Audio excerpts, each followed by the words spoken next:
Hi, everybody. Welcome to Founder First, how to craft a story that's true to your vision.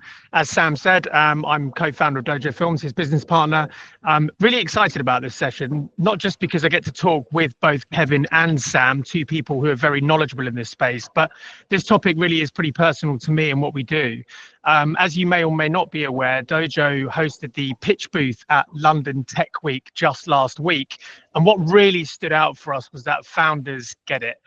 We had a huge uptake of interest in the pitch booth. I think over 135 different founders who wanted to come and tell their stories. So founders out there right now know that they need to tell their story, and they know that content drives awareness, investment, and growth. But the reality is many of you don't have the resources or the confidence to start. Stacey, thank you very much. I'm glad you had the experience of the pitch booth with us. That's great, and nice to see you here. So at Dojo Films, yes, we're in the business of working and delivering content and working closely with marketing leaders and founders of businesses that are typically Series B, Series C through to IPO, and we help create global content around the world. But we don't believe that you need to have big budgets to tell a powerful story.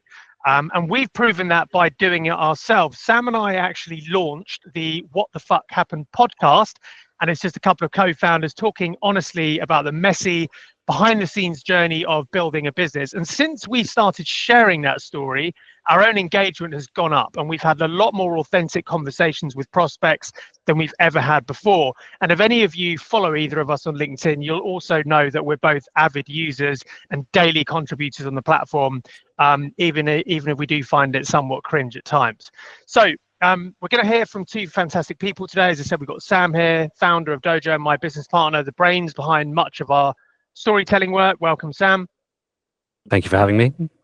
And Kevin, founder of Klutch Studio, who's helped some of the most exciting startups define their brand strategy and identity from day one. Welcome, Kevin. Thanks, Tom. Great to be here with Sam and yourself. So as I said before, guys, we've packed this into a sort of 30 to 40 minute tight session. We're going to try and keep it practical, punchy, and focused on helping you grow your business by telling your story. And as I said, there will be an opportunity to answer or go into Q&A at the end, but please do post your questions throughout. And if any of them seem relevant to what the guys are talking about at the time, I will try and bring those into the picture. So without much further ado, let's kick things off. Sam, you have talked about the cost of being silent.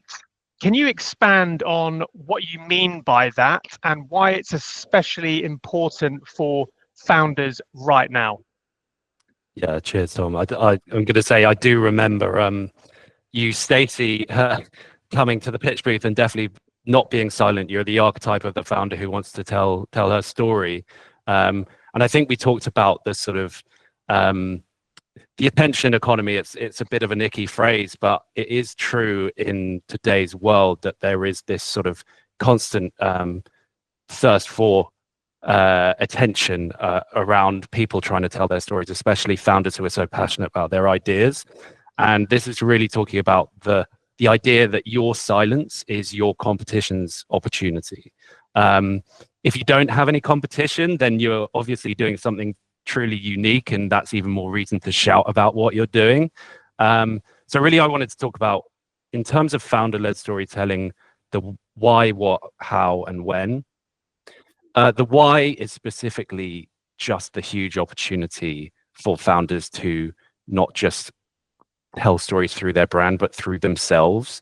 I've got a few stats here to hit you with, because everyone loves a good stat with a number in it. Hit us up. Yeah, here we go. 82% of investors say founders' personal brand is a key factor in early stage funding decisions. So that's the sort of differentiation piece when you're looking for investment.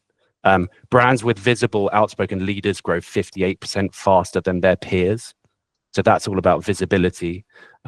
Customers are 3 times more likely to trust content shared by a founder than by the brand itself. So that's obviously about trust.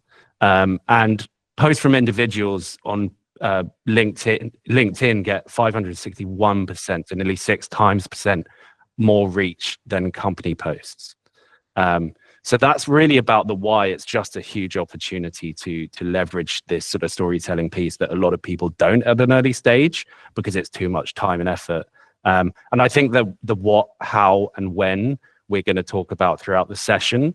But essentially, if I was going to give one word to each of those things, it's content, yourself, and now. Thank you for sharing, Sam. There are also a couple of others who are trying to join the room who I can't seem to let in. I don't know if you're able to do that whilst I move on to a question for Kevin.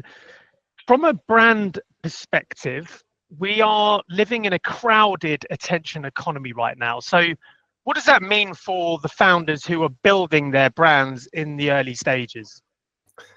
Yeah, I guess the slide here is relevant because we're seeing the statistic says we're seeing a new ad, new brand, trying to make a decision every 14.4 seconds. So we're all suffering from decision fatigue here. You know, whether it's on a tube station ad, a social media or TV, all those things. So there's so many choices and decisions. So really, how do you stand out and become memorable and front of mind for your clients? And we believe that that's building a brand story that is both memorable but also differentiated. You want to make people feel something when they kind of interact with your brand, your business, your content. So to do that, we believe you need to be bold and to stand out. An example, a real world example, is one of our clients is in cybersecurity, and we go to InfoSec at the Excel every year with them. And every year we walk in and we see a sea of navy blue and orange stands. Everyone looks the same. And you go through and you kind of feel like, where am I? What's the different here? And what's everyone's messaging? And it's all very, very similar. And you walk on some stands and they're completely different, maybe pink or red or something completely different. And those are the ones that stand out. Those are the ones that become memorable. And funnily enough, those are the ones that are busier. Another good example of that is we work for a company called Revenue Cat, which are a Series D. They do paywalls for apps. So any app you've ever used and paid for something on subscription-wise, they're probably providing the technology at the back end. They're called Revenue Cat, and they use a lot of cats in their marketing. We use the cats and we do everything for them from events. We've just set up a cat cafe in New York, and there's about to run in Paris. So, and they are going gangbusters and they're standing out. Business got nothing to do with cats. It does have something to do with revenue, but it doesn't have anything to do with cats. But the fact that they're differentiated and very, very memorable has kind of crept them forward in gaining more funding, gaining more customers, and they're growing at a rate of knots at the moment. So, being different. You may have noticed I actually have a purple cow in my virtual office over here, and that's quite deliberate because you don't often see purple cows. I stole this from Mr. Beast, who's like the #1 content creator on planet Earth, right? And he's got this theory that everything you should do in content should have a purple cow effect, which is if you're driving down a road and you see a cow in a field, it's not memorable. If you drive down a road and you see a cow in a field with a nice mountain, maybe you remember it, but you get home and you've forgotten about it. Whereas if you drive home and see a purple cow in a field, you go home, you remember it, but you tell everyone about it. You take a photo of it and you share it. And that's what you want to be doing with your content. So trying to be bold, trying to be different, we can definitely get on board with that for sure. I think as well, I just wanted to make a note about how this session is running, because obviously we're interweaving this story or two types of storytelling and positioning. One is the brand, which is sort of what Kevin's talking about, and then I'm talking about founder-led storytelling. And the reason why we've interwoven these two types of storytelling is partly to break up the session and make sure one of us isn't talking for too long and becoming monotonous and boring, but also because we do see it as two simultaneous forms of discovery. And then really these two things work best when they're discovered and then implemented hand in hand. Yeah, and Sam, on that particular note, what is founder-led storytelling, and how is that different from traditional marketing? Well, yeah, I mean, the difference off the top of my head, I'll make up an analogy that was not pre-prepared, but essentially brand marketing you can see as kind of the house. If you were, say, selling a house, you would have the brochure, you'd have the pictures, you'd have the details and the information. The way we see founder-led storytelling is the owner standing at the front door inviting you to come in. that's really how we're seeing it. It's a sort of authentic, slightly rough and ready. You may see a bit of, you know, washing on the side, but that's fine because you get to be in the house and see what it's really like. So a good way of explaining the opportunity of founder-led storytelling is, I've picked out this video by Gary V. You may all know him and his expletives, but this is the best way of explaining the opportunity. Gonna have to flick to a new slide here to play this video. Hopefully this is going to work for everybody. It's fucking free. It's free. It's fucking free. Attention is the #1 asset.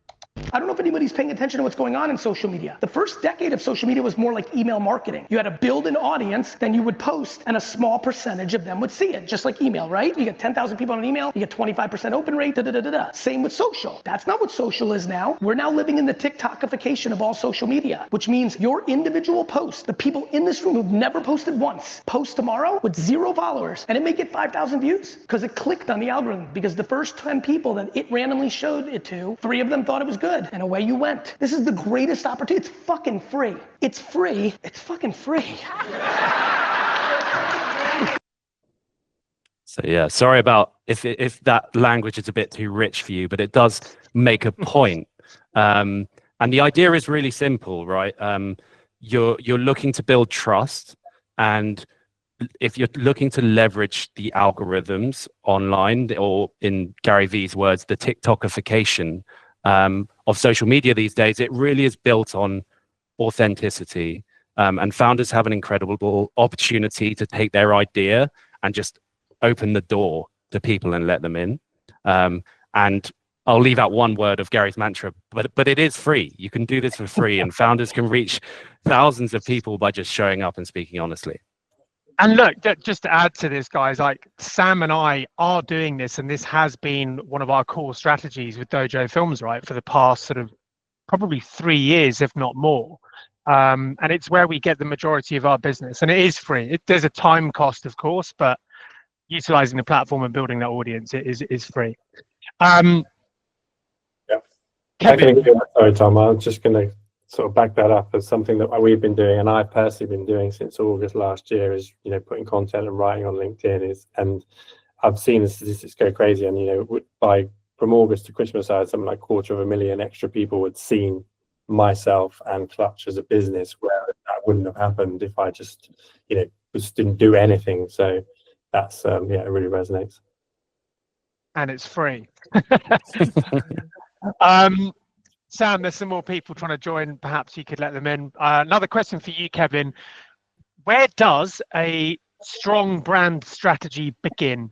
I'm sure there are people on this call who are keen to know the answer for this one, but what are the first questions that you ask a founder when building their brand? Yeah, so this is an interesting one. So this is a big whiteboard exercise, and this is right at the beginning of, you know, talking to any clients. When we start a project, we'll be asking lots of questions to try and, you know, get a feel for the business and them and where they want to go. So we ask we start with 3 really informal questions of the what, why, and who. And the what is, you know, what do you do for people? What does your product or business do? What problem does it solve for them? And what benefits does it offer them? So we're trying to get, you know, under the skin of what the company does as a whole. The why is, you know, why are you doing this? Why should your customers choose you over someone else? And I think one of the important things we would come out with this, and what you kind of need, is a brand purpose. That's a really important statement. A tech client we worked with last year, which is a platform that democratizes commodities pricing information and allows a lot smaller companies to get access to pricing information that's usually reserved for bigger banks and big corporates like Nestle and all of those guys.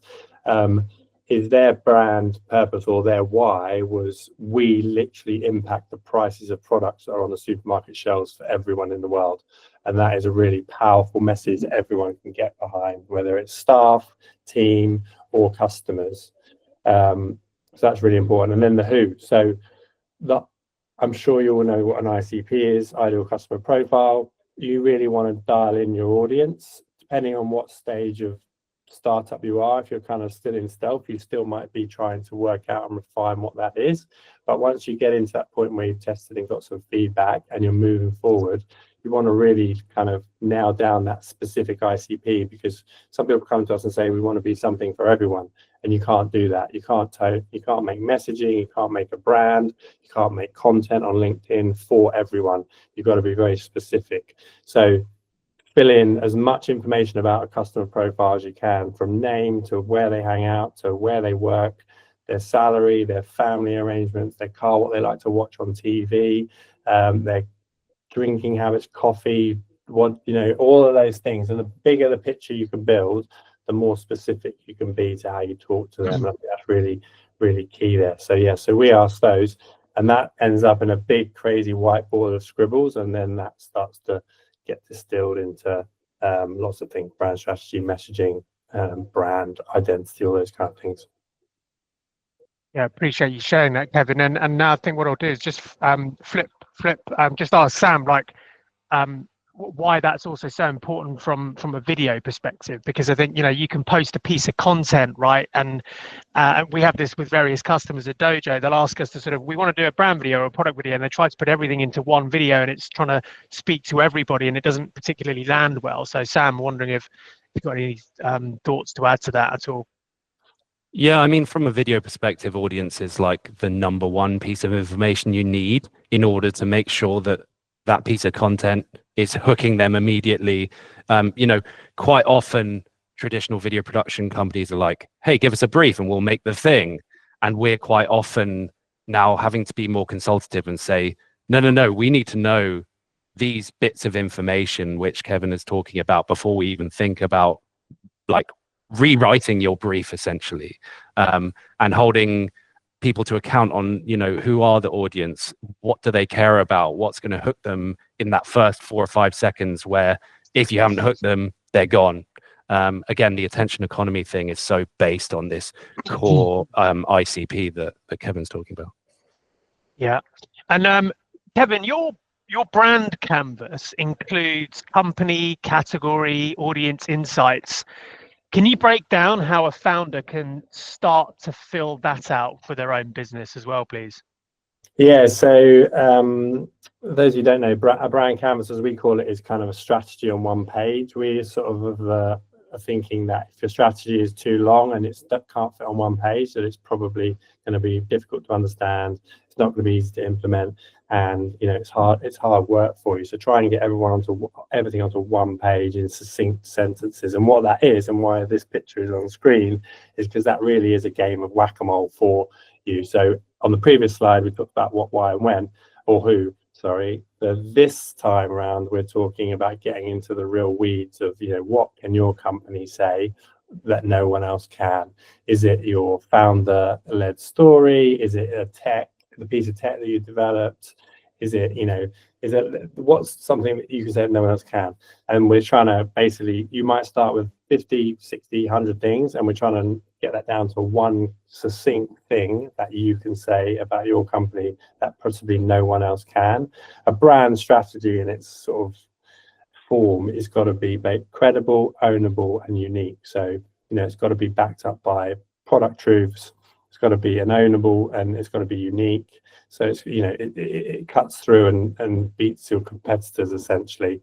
And the whack-a-mole analogy is almost as good as the sausage maker analogy that we use, where you put everything in at the beginning and you go wide and long, and then you kind of get it through, and as you feed it through, out the other end comes a sausage, and that is your brand strategy. It's normally kind of one line about the impact that your company can make, how you impact the category, an audience insight of why they might buy from you, or, you know, so those kind of things are what comes out in the sausage, and then that drives everything from marketing, messaging, brand, video content, your own personal content if you're kind of posting on behalf of the company, and everything from there. So you can go back and check against it basically. So you're kind of validating the ideas that you might have.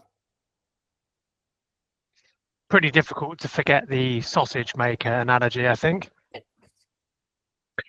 And Sam, from a content creation perspective, once a founder has got their brand message, how do they bring that story to life with content? Yeah, I mean, I'm really keen to continue the sausage analogy. So I guess, well, growing up with Karate Kid, I'll invoke some kind of martial arts mentality here and say, like, if you've learned to make the sausage, the next step is you've got to be the sausage. So that's if that isn't too much of a stretch, but essentially, you've got to, if you want to go down the founder-led storytelling route, you've got to be the sausage. You already live and breathe your idea through every day. You're trying to create your idea, bring people on to help you out, and the founder-led storytelling angle is taking that complete passion and commitment to your idea. You know, you can take that why of your brand and your purpose, and more colloquially, your sausage, and then look at the values behind the brand and translate that into stories that you can share personally through your personal brand. Yeah, and a bit of a setup coming. Can you share a founder that you've seen this doing, or seen doing this very well? Yeah, well, it's not a big reveal with this slide already up, but a lot of you will already know Laura Costa. She's done incredibly well as a LinkedIn influencer, but she really started from the bottom up, and we interviewed her at London Tech Week, actually, in the pitch booth, which a lot of you were speaking in as well, and we asked about her story, and it really was this idea of just finding your why and then finding a process for telling it, and then just turning up, being consistent. And if people are interested in your story, your following will grow and your network will grow off the back of that consistency. Yeah, and I mean, she's now, I think, just tipped over 270,000 followers on LinkedIn. So I think that's it's a pretty big audience to have built there. Let's just play this short video. Hopefully this should work with the click of a button. LinkedIn is the best platform for introverts. If you are camera shy, writing is your superpower. People will win if they know what to say, how to make people feel, and then actually use AI as a clutch, not as the be-all end-all solution. You need to have a why, because then the how is very, very clear. I create a system that doesn't take me ages and it's actually still authentic to me. For me, the most important thing. And we're always teasing the next bit of content, as you all should as well, because if you do have an engaged audience, that will get them to turn up the next day. But I really like the fact that Laura talks about introversion, because she calls herself an introvert, but she's managed to find a style. We actually did a public speaking course a while ago, which is all based around your own style. And I think it's really important to talk about this, because a load of people on this call may think that they're introverted and just can't do this. And actually, on that course, there were 8 of us on the course, and there was one guy who was just so quiet and didn't really want to speak up. And by the end, he had found his voice and actually was the most engaging person on the course, because you lent in. Once he got the confidence to speak in an introverted, quite quiet way, we all lent in, and we're suddenly like, he's found his sort of style of doing things. So yeah, Laura's really great, and I don't think you need to hit 270,000 followers. You just need a core audience of people who care about the thing that you are doing. The metrics aren't actually as important as the engagement. I can happily share the course, Stacey, for sure. And then a few other people, Lewis Butterfield, we interviewed quite recently. He's built his thing around building in public, which is really interesting. He essentially, rather than building the thing privately and then sharing it when it works, he shares the thing he wants to build and posts how it failed, and then he's had to change it. And he's got incredible engagement through that. So you could think about sharing things as you try and build them for your company. Oliver Yonchev as well, he's done some great content around AI for founders. You should check him out. He works for a company he set up a company called Co-Created, but he founded 2 different things with Stephen Bartlett, actually. Yeah. I was going to say Stephen Bartlett there, Sam. I think I remember listening to him probably 5-7 years ago, when he was under a duvet in his apartment in the broom cupboard doing his first podcast, and it was probably one of the first business podcasts. It's now one of the biggest, where he kind of shares warts and all, of how he, at the time, he was running a social media company, and how he was building that, and the kind of exposure that gave him. And then now it's grown into one of the biggest. The Diary of a CEO has grown into one of the biggest podcasts in the world, I think. So yeah, he's a and that name Diary of a CEO explains it all, right? He sort of leveraged this idea that, let you into my secret diary. You don't have to have warts and all, but it's sort of giving people that feeling of access. There's a lot of content that we're doing, aren't we, at the moment, which is, I guess we kind of call it building in public. I mean, it's founder content, but that's what a lot of these guys have done. I mean, a lot of you will know these people, but won't actually know the names of their businesses. And that's kind of evidence from my perspective that founder-led content is actually winning attention right now over brand content. We see it on LinkedIn all the time. Somebody posts, the business account posts a piece of news, and then it's reposted by the CEO or a marketing manager, and actually it's the post from the individuals that get way more traction and visibility than the company post ever will, because people care more about the people that they work with in the businesses, I think, at the moment. This conversation we're having, and talking there about Lara and introvert is leads me in actually to another question, because I know that Kevin at Klutch, you approach your work through brand archetypes, right? So going to dive into I'm actually skipping a bit, we'll come back to that. Just diving into I'll come back to Sam. This is a bit of an extension, actually. So we talked about Lara and the content that she's doing. We've actually started doing that a bit at Dojo, right? And Sam, your approach to this kind of founder-led content, which Lara has been doing, is to record once and publish everywhere. So can you just walk us through that model and what founders can expect to get out of that as well? Yeah, and then I'll jump back to the slide that I've already shared too early. Yeah, I am also really keen to talk about the brand archetypes as well, because there is that sort of differentiation between your brand and your personal brand, and those can be conflicting, and there's an interesting conversation about whether that matters. But yeah, just to finish off on this, essentially, record once, publish everywhere is exactly what it sounds like. From one long form recording that goes on YouTube, and it may be an hour and a half conversation and 3 people watch it when you release it and you get really upset. But the idea is that from that long form conversation, if structured in the right way, maybe you come out also with 5, 10, 20 LinkedIn posts that are 10 to 30 seconds, and then you can put some different aspect ratio formats on Instagram and on TikTok, and you can also release a new newsletter pointing towards these bits of content and write a blog post. So I guess the idea is, for founders, you're all time poor. You've got a lot to do, and it can be time consuming and quite tiring always thinking about sort of posting content. If you think about it every morning, what can I post today? So instead of that, it's really breaking a long form piece into smaller, multiple, platform appropriate pieces. And this forms your TOFU, MOFU, BOFU. I don't like jargon, but it just helps stick in your head. Top of funnel, middle funnel, bottom of funnel.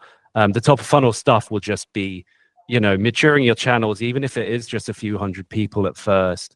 If they're engaged people, they will click the link and visit your YouTube, and you're cross-pollinating your channels and slowly building, as long as you're doing it consistently.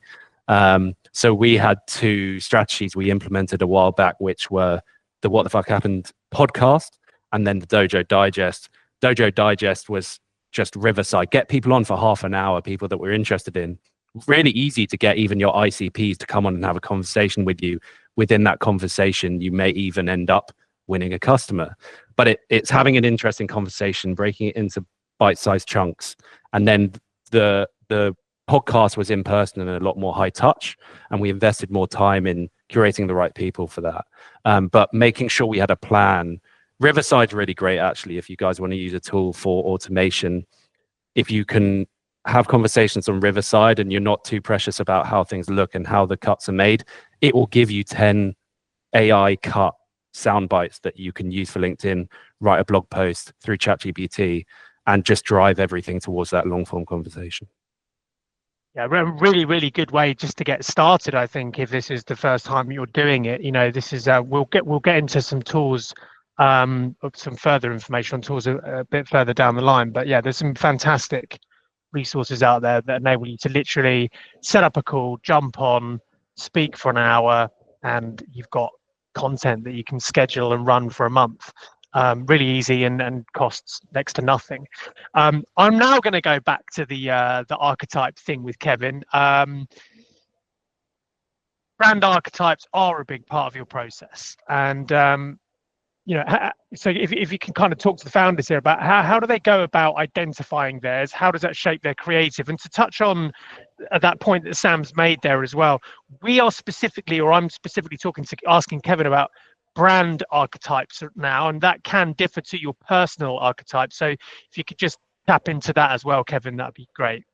Yeah, for those of you that have never seen this before, brand archetypes are kind of personality traits, but they're developed by a psychotherapist called Carl Jung, I think in the 20s.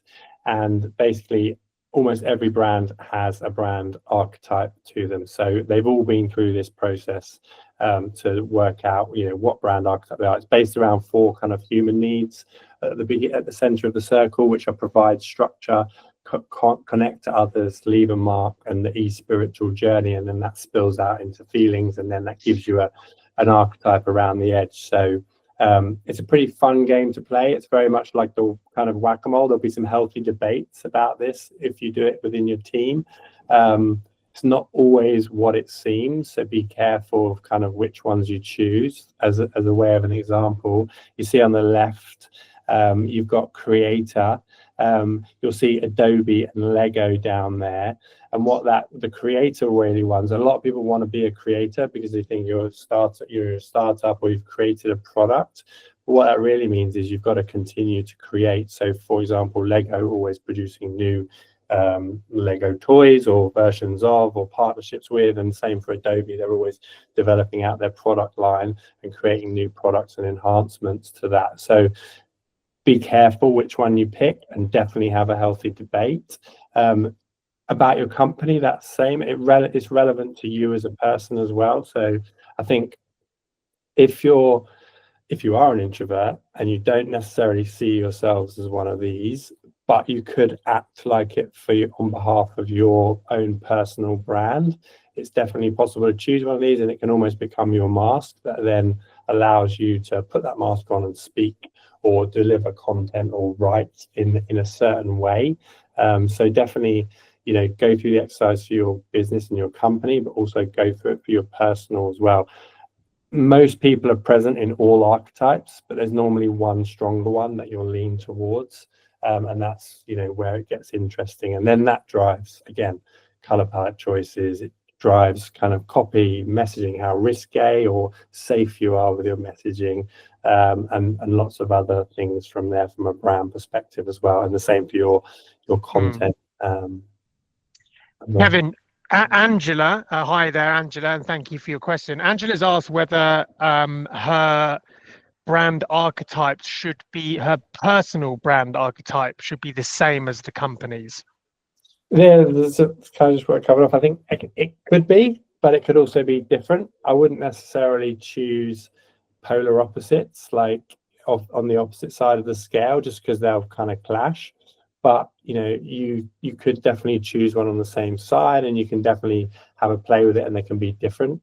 I think, like Tom said earlier, I think it was Tom that said, sometimes people rather more than the company. So it might only be that they've seen 10, 15 pieces of content from you, and that's when they start to engage and look more deeper about what you do and your company. So they might engage with your archetype from the beginning, and it's different to your company one, but they still want to go and look at your product and see it. And then hopefully your company one is something everyone in the company can get behind as well. So it's more generalist than maybe your specific choice as a personal brand archetype. And it's interesting with your personal archetype. I feel like some people create the company and brand archetype that they would want to be, but when they actually do like an Enneagram or personality test, they may sit at the opposite end. And then the interesting journey will be, if you are polar opposites, do you want that sort of authenticity of being like, look, my personal brand is this, and I'm much more introverted and I'm less bold, and I question myself, but I'm willing to be confident and speak. But my brand for the company is what I would love to be, and it's more bold and it's more disruptive. So it's not necessarily contradictory to have that. But I guess you've got to just make sure you know how it works when you're speaking in the two different capacities, because obviously if they conflict, it's a storytelling you have to be in control of, basically. Yeah, agreed. We've gone through this sort of archetype journey ourselves at the business. And we actually did it for more on the personal. So actually look at how do Sam and I as partners work together, and equally, how do we build a team around us and kind of communicate well with the team. But and I couldn't believe that we had a similar archetype. I thought we'd be polar opposites, but apparently we're more similar than we think. Yeah. Yeah, if that's good or bad, who knows. But yeah, I think the other thing I just wanted to sort of point out on this is, a few of you guys who are on this call right now are kind of what we would consider sort of early stage founders. Is it fair to say that the brand archetype can change over time though, Kevin? Or is this something that, you really need to you're kind of thinking you're nailing down now who you are forever? No, I don't think it's a forever thing. You can definitely evolve. I mean, the startup world is notorious for people pivoting and changing and realizing there's a slightly different market or opportunity. So, and again, your brand and your archetype and your personality and your strategy would change alongside that. So it's not one and done forever. It's kind of, it can flex and change. And as you change the business, or the business change or grows, it could evolve with you and change. Got a question here from Amy asking if we can share some brand archetype resources. I think between us, we probably can. Yeah, I mean, I think some of the better ones are paid for, but maybe there's some free resources as well, which we can share post the call. Got to move on to the slide here, but I'm getting stuck. Kevin, what are some of the most common branding mistakes that you see early stage companies make, so that these guys can avoid making them? Yeah, I think the sea of sameness is kind of something that I've said a few times today. I think just blending in and being like everyone else, and looking at, if you want to look like Microsoft and you're in that type of business, I think that's kind of a bad move, because you definitely won't stand out. Blending in is a negative thing.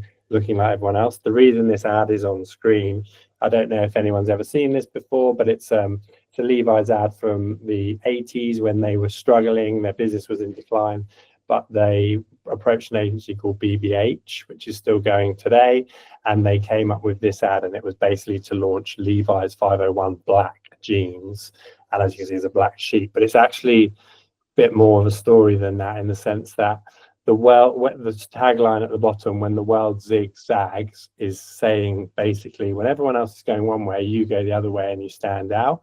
It's actually become like a bit of a mantra for us as an agency, and it was for BBH back in the time as well. So we're trying to make sure we're not a white sheep going that way, and we're a black sheep going another way, so we really stand out.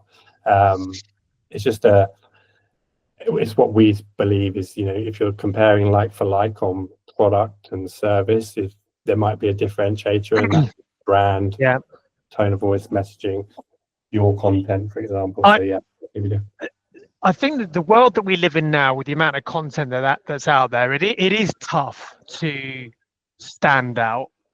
But I'm not saying it's simple to do this, but I do think there is something in this whole sheep analogy as well, which is kind of, if you want to stand out, you've just got to ask yourself, what is everyone else doing, and do what they're not doing. Just do something else. Just don't do what everyone else is doing. So if you can work out what everyone else is doing, then it should technically make that job a little bit more simple, right? Although equally, if everybody else is doing something, there might be a reason for that. So probably worth doing a bit of research. One of the ways we find to do it is to, sorry, Tom, I'm talking over you, is to plot onto a board, you know, a sort of SWOT analysis, customers, where they are, who they are, and what they look like. And then you want to be on the far corner away from everyone else. And we call that finding clean air. And then that's where you hang out as a business, as a brand, as, you know, and everything you do. Yeah, nice. And look, another question, or final question for you, Sam. Where do founders often get stuck when trying to tell their story? And what is your advice for getting unstuck? Well, the phrase on this slide, "done is better than perfect," is something that everyone will know. Maybe slightly different, but we could have been looking at an empty page here if I hadn't written it, and I did actually make this this error and decided not to correct it because done is better than perfect. And I think essentially for your founder story, your imperfection may be your superpower, right? Not every post needs to be a TED talk. And in terms of getting unstuck, I think the number one thing is not starting. We actually had, when we first started doing our personal branding through social media channels, and we're focusing on LinkedIn at the time, we had a sort of mentor who was helping us through it, and I remember him saying, okay, turn up and post for 100 days and then do your first post. And that really gave you the freedom to psychologically unstick yourself and just see these aren't posts. Launch ugly, Lorna says. Yeah, exactly.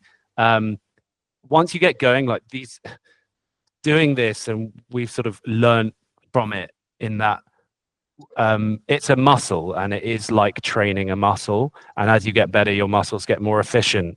And so that mentality of, I guess the other thing is once you have built the brand, you know, Kevin's been talking a lot about finding your differentiation, positioning, brand ethos, brand archetype. All of this stuff is so important for your company.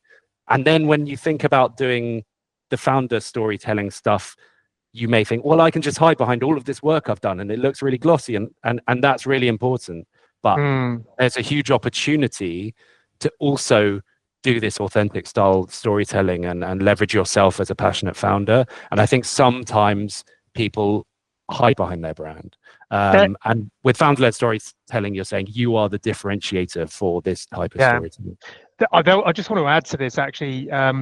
There was a podcast that was released, now part of Diary of a CEO. I feel it was maybe 3 months ago. It was Stephen Bartlett and Alex Hormozy, who some of you may or may not know, but he's pretty big. I think the podcast running time was like 2 hours and 45 minutes. But they got stuck into this founder-led storytelling, and we're talking about something called the 60-20-20 rule, which is that the reason why you want to post founder-led content is because what you're trying to do is sell to the 20% of people who will love you or like you or resonate with you. There's going to be 20% of people who hate you and you put off by doing your content, but that's good. You don't need them anyway. And then there's going to be 60% who are sort of on the fence because they're much the same as everybody else, and you don't really care about them either. What you want to do is work closely with the 20% of people that actually love you, want to work with you, are going to be your evangelists. And so I think also mentally, when you're thinking about building your brand and sharing and talking as a founder, rather than focusing on trying to get everybody in the room engaged, what you want to do is identify like those ICPs who really resonate and just get them super engaged. That kind of brings us to the end of what we have prepared for you guys. We wanted to open up the floor to some questions. We've got about 12 minutes or so left. I can't actually see any questions yet in the chat. Does anybody have one? Thank you for the kind words, Stacey. We've got a question here from Az. I'll direct this one to Kevin. How well does indirect storytelling and adjacent content work in telling the story of your brand? Good question. You can both answer if it's easier. Adjacent content. I would say, for me, if you take the high level advertising, it's almost never anything to do with the brand. Essentially, it's a just really cool piece of creative, the John Lewis adverts or whatever, that have some loose connection with the brand ethos or the brand archetype or whatever that is. So I guess a really good bit of creative with just a hook that fits with your brand can be really good. But I guess it depends at what level it goes back to the TOFU, MOFU, BOFU thing, right? The TOFU stuff can be just super creative, emotional storytelling that lead people to a call to action. Like, take them to your website, take them to your LinkedIn, take them somewhere where they can see more about you. And then what we're talking about as that sort of long form storytelling piece where you may sit on a podcast for an hour and a half, you only need 1% of the people who've seen that bit of content to end up there, but they at that point may be super engaged and watch the whole hour and a half and reach out to have a conversation with you. Yeah, and look, we've got another question, another really good question from Stacey, which is, if your market is B2B for your paying customers, but indirectly B2C, how do you make sure your messaging is hitting both sides? Just my 2 pence on this. We are seeing, I think 3-4 years ago, there was a clear difference between B2C and B2B in terms of marketing. And at Dojo and Klutch, and that's why we're partners, we've always been looking at this and trying to get B2B businesses to think more like B2C, because at the end of the day, you are still selling to humans. And really now, what sells more than anything else is emotion or a feeling to a brand. So I don't actually think it's necessarily the case that you need to have 2 different types of approach for B2B or B2C anymore. But I'm going to hand this question over to Kevin from your perspective, because I know that at Klutch you actually have some B2B and some B2C customers. So can you give us your thoughts on this one as well, please? Yeah, same as you. I think we have another acronym, which is B2P. You're always selling to people, whether they're in a business or in your consumer product. I think the main difference is if you're talking to consumers, they might walk past the shop window and they decide that they like the shirt and they go in and they buy it on the spot. Business, B2C is basically just a longer sales cycle. So, it might take 8 months to sell your platform to someone. And, there's going to be more touch points. There's going to be a longer funnel and a longer sales cycle. But essentially, you're still talking to a human. So always bear that in mind. And that's why we call it business to person, because underneath any of that communications, there's still a person that you're talking to. So you need to resonate with them. Yeah, really like that. I mean, and I actually, the sort of real world example as well. I think traditionally we've seen a lot of sort of out of home advertising be owned by consumer sort of brands only. But I recently flew into Heathrow, and the first thing you see when you're at baggage claim is Zoom adverts and Monday.com and Slack adverts. And if you go to Old Street right now, it's dominated by different AI agent companies advertising, and black cabs are now wrapped in B2B brands. So I think there is a trend, right? And also the thing that some of the biggest businesses in the world, going back to this whole founder-led storytelling thing, they're moving to putting their founders at front of this, and people are engaging with podcasts and watching their vlogs on a day-to-day basis. We've got another good question in here. Sanjay, hello and welcome. Sanjay has his business is doing fantastic at the moment, and they're actually involved in a competition that's being run by Enterprise Nation right now. And they've got the opportunity to win a Channel 4 advert. They're pitching, I think, in a week or so. Sanjay's question here is, any advice about what we should think about ahead of this? So they're sort of pitching for their opportunity to win an opportunity to advertise. So Sam, any kind of advice for someone who's Yeah, you're right, big question. I think in terms of pitching, for me, what I've always been told, and we probably should have tried to do this more on this webinar and probably didn't, but essentially, even if you have 30 minutes in a pitch, people forget 96% of what's said, and I expect you all to go away and forget 96% of what we've said on this webinar. We do have a recording. We can send it out to people who want it, so you can maybe make that more like 50%. But the thing I've been told a lot about pitching is you want the person who's making the decision to come out with one idea in their head. Like, that's it. So if you can build your pitch around what is your best idea, what is that like nugget one-liner that they're just going to have rolling over and over in their head, it's just like, that's inspirational, then you can build the rest of it around that. And I think that's essentially what I've been told. If they come out being like, what was that thing they said halfway through again about the thing? It all needs to line up to this one core idea. And if that runs through and makes sense and it's left in that person's head, then you're in a really good position to win a pitch. I'm actually just I'm going to add something here. I feel like I've just made this up and it seems golden to me, but I'm just stealing it from other areas. But don't just pitch the product. I think it's pitch your passion and pitch the purpose. That's kind of what my advice would be. Because as we've said over and over, people really do want to work with people that they have an affinity with or just feel something from. We are there. I can see Lorna is actually on this call as well, Sanjay. Lorna is the CMO of Enterprise Nation. So if you really want to get some advice on how to pitch to win that competition, maybe you're best just sending her a message. But I'm not sure if Lorna is allowed to answer that. We've only got a couple of minutes left, but there are 2 or 3 longish looking questions. I'm just going to start with... Do you want to invite the people to just turn on their camera and ask the question in person if they want to? I know that Gemma has a question. Let's go with Gemma Bowles first because she asked her question first.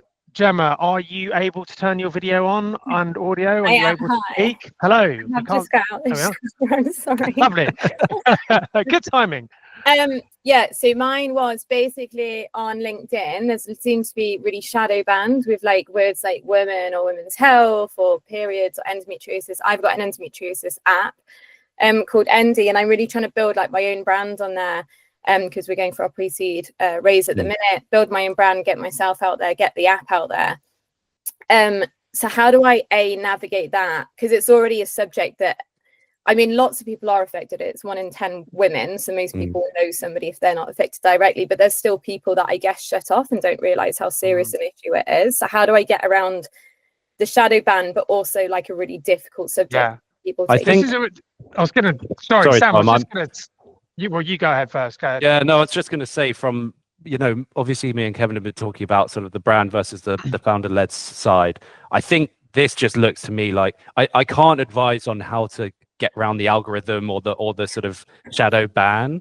But I could talk about this potentially being your superpower in terms of so many people will engage with just the fact that it's hard to talk about this stuff. Yeah. I think if you really focus your story around your actual authentic frustrations with the fact these are things that are hard to talk about in person, but also online with sort of quirks in the technology, and I'm absolutely certain you'll get loads of people interested in your story from that. And sorry, just Sam, to flip this as well to Kevin. I mean, you literally talked about trying to identify that thing that is truly unique to your business, that whack-a-mole thing. I mean, trying to like build a business in a space where you're almost being like shut out or silenced. I mean, that's pretty unique, right, Kevin? So yeah, that was kind of what I was thinking. You're talking to that, and Tom was talking about the 20-20-60 rule. You're talking to, although you want to go wide and talk to a lot of people and raise for your cause and for your app, but I think you want to, the fact you're talking about something very specific is good. And I don't know if they shut you down for video content. If you're writing content, maybe there's a way to get across in like verbally over video or talking to camera or doing podcasts and trying to be a guest on those and then clipping them up as these guys are saying. It feels like you've got a very unique story to tell already. Look, Gemma, thank you very much for your contribution. Just going to put you back on mute. Thanks. I know there's a couple of other questions here. Unfortunately, we only have a minute left, so we will endeavour to come back to you individually, though. We can shoot some responses to these questions via email. I did just want to sort of wrap up this by just saying, hopefully you guys have found value in joining this call for the past hour. I've really enjoyed this conversation and hearing both of sort of Sam and Kevin running through some of these, and thank you very much for your contributions from the Q&A. Dojo Films, we are a creative production agency. We are in the business of helping brands communicate their stories and create content as they scale.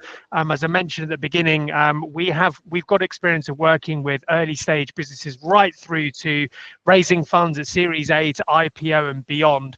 If you would like to talk with either Sam or I further about video strategy, content, anything at all, please do feel free to reach out. We will be sending our details in a follow-up email to you all. And also from a branding perspective, any questions you have about brand and building strategy, archetypes, we'll be sharing Kevin's details, and I'm sure he'll be open to setting up meetings, conversations with any of you about what Klutch does and how Klutch might be able to help you further. Any sort of final thoughts or anything you guys wanted to add just to sign off, guys? Let's say thanks to everyone for attending, and reach out if you need any help. But I'm happy to jump on calls with anyone or help where I can. Yeah, I was just going to say as well, obviously we're trying to help people with doing this thing themselves. If they wanted to come to us or Kevin and talk about anything, we're completely open. But really, a big part of it from the founder-led storytelling was doing it yourselves. And I've got a bunch of tools that can help you. I mentioned Riverside. We've also got elevate.io for online editing. I could give you a list of 20 other tools which may be right for you. So do reach out if you really want to find out the way of doing this. Stacey, you're keen, so just send us an email. We'll do a follow-up email so you can ask us back on the email or connect with us on LinkedIn, and we can give you a bunch of ideas on tools that will help you do it. Now. Well, look, thank you very much, everyone. And final thought from me is never forget about the purple cow. That should always be front of mind. And have a fantastic afternoon and enjoy the sunny weather. Thanks, everyone. Thank you.